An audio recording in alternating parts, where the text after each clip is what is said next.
झगड़ालू मेढक। एक कुएं में बहुत से मेढक रहते थे। उनके राजा का नाम था गंगदत्त। गंगदत्त बहुत झगड़ालू स्वभाव का था। आसपास दो तीन और भी कुएं थे, उनमें भी मेढक रहते थे। हर कुएं के मेढकों का अपना राजा था। हर राजा से किसी न किसी बात पर गंगदत्त का झगड़ा चलता ही रहता था। वह अपनी मूर्खता से कोई गलत काम करने लगता और बुद्धिमान मेढक रोकने की कोशिश करता तो मौका मिलते ही अपने पाले गुंडे मेढकों से पिटवा देता।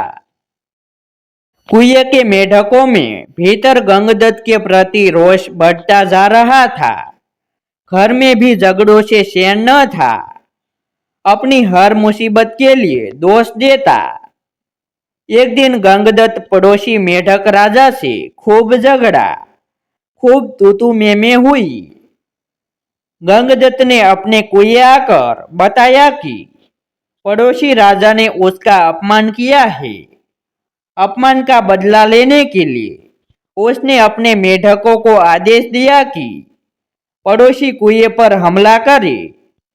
सब जानते थे कि झगड़ा गंगदत्त ने ही शुरू किया होगा।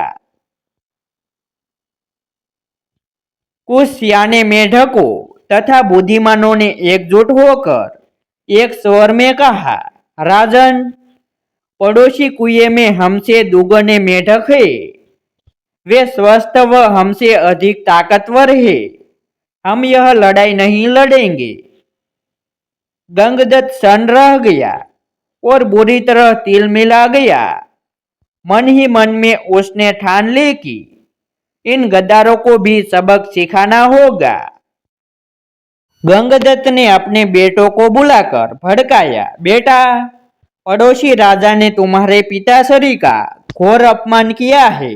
जाओ, पड़ोसी राजा के बेटों की ऐसी पिटाई करो कि वे पानी मांगने लग जाए। गंगदत्त के बेटे एक दूसरे का मुंह देखने लगे। आखिर बड़े बेटे ने कहा, पिताश्री, आपने कभी हमें टारने की इजाजत नहीं दी। टारने से ही मेढकों में बल आता है, हौसला आता है और जोश आता है। आप ही बताइए कि बिना हौसले और जोश के हम किसी की क्या पिटाई कर पाएंगे। अब गंगदत्त सबसे चिढ़ गया। एक दिन वह कूदता और बड़बड़ाता कुएं से बाहर निकल इधर उधर घूमने लगा। उसे एक भयंकर नाग पास ही बने अपने बिल में घुसता नजर आया। उसकी आंखें चमकी।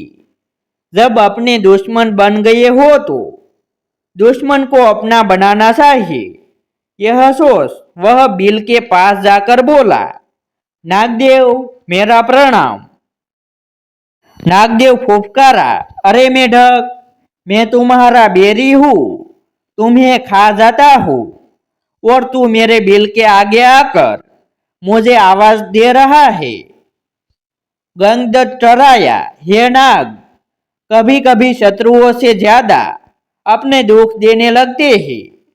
मेरा अपनी जाति वालों और सगों ने इतना घोर अपमान किया है कि उन्हें सबक सिखाने के लिए मुझे तुम जैसे शत्रु के पास सहायता मांगने आना पड़ा है। तुम मेरी दोस्ती स्वीकार करो और मजे करो। नाग ने बिल से अपना सिर बाहर निकाला और बोला, मजे कैसे मजे? गंगदत्त ने कहा, मैं तुम्हें इतने मेढक खिलाऊंगा कि तुम मोटाते मोटाते अजगर बन जाओगे। नाग ने शंका व्यक्त की, पानी में मैं जा नहीं सकता, कैसे पकड़ूंगा मेढक? गंगदत्त ने ताली बजाई, नाग भाई, यही तो मेरी दोस्ती तुम्हारे काम आएगी। मैंने पड़ोसी राजाओं के कुएं पर नजर रखने के लिए अपने जासूस मेढकों से गुप्त सुरंगें खुदवा रखी है। हर कुएं तक उनका रास्ता जाता है। सुरंगें जहां मिलती है वहां एक कक्ष है, तुम वहां रहना और जिस जिस मेढक को खाने के लिए कहूँ उन्हें खाते जाना। नागभाई गंगदत्त से दोस्ती के लिए तैयार हो गया, क्योंकि उसमें उसका लाभ ही लाभ था। एक मूर्ख बदले की भावना में अंधे होकर अपनों को दुश्मन के पेट के हवाले करने को तैयार हो तो दुश्मन क्यों न इसका लाभ उठाए। नाग गंगदत्त के साथ सुरंग कक्ष में जाकर बैठ गया। गंगदत्त ने पहले सारे पड़ोसी मेढक राजाओं और उनकी प्रजाओं को खाने के लिए कहा। नाग कुछ सप्ताहों में सारे दूसरे कुओं के मेढक सुरंगों के रास्ते जा जाकर खा गया। जब सब समाप्त हो गए तो नाग गंगदत्त से बोला, अब किसे खाओ, जल्दी बता। 24 घंटे पेट फुल रखने की आदत पड़ गई है। गंगदत्त ने कहा, अब मेरे कुएं के सभी सियानों और बुद्धिमान मेढकों को खाओ। वह खाए जा चुके तो प्रजा की बारी आई।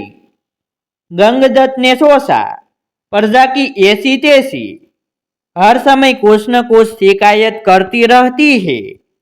उनको खाने के बाद नाग ने खाना मांगा तो गंगदत्त बोला, नाग मित्र, अब केवल मेरा कुनबा और मेरे मित्र बचे हैं। खेल खत्म और मेढक हजम। नाग ने फन फैलाया और फुफकारने लगा, मेढक, मैं अब कहीं नहीं जाने का। तू अब खाने का इंतजाम कर, वरना हिस। गंगदत्त की बोलती बंद हो गई।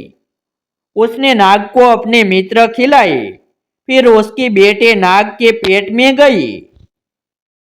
गंगदत्त ने सोचा कि मैं और मेढकी जिंदा रहे तो बेटे और पैदा कर लेंगे। बेटे खाने के बाद नाग फुफकारा, और खाना कहाँ है। गंगदत्त ने डरकर मेढकी की ओर इशारा किया। गंगदत्त ने स्वयं की मन को समझाया, चलो, बूढ़ी मेढकी से छुटकारा मिला। नई जवान मेढकी से विवाह कर नया संसार बसाऊंगा। मेढकी को खाने के बाद नाग ने मुंह फाड़ा, खाना।